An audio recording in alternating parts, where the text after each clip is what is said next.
maintindihan at di mo malaman kung saan ka tutungo.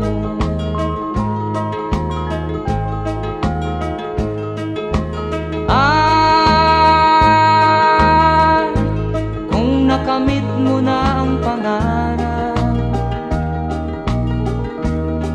di pa rin masiyahan, ang nais mo'y madagdagan, limot mo na ang iyong pinagmulan.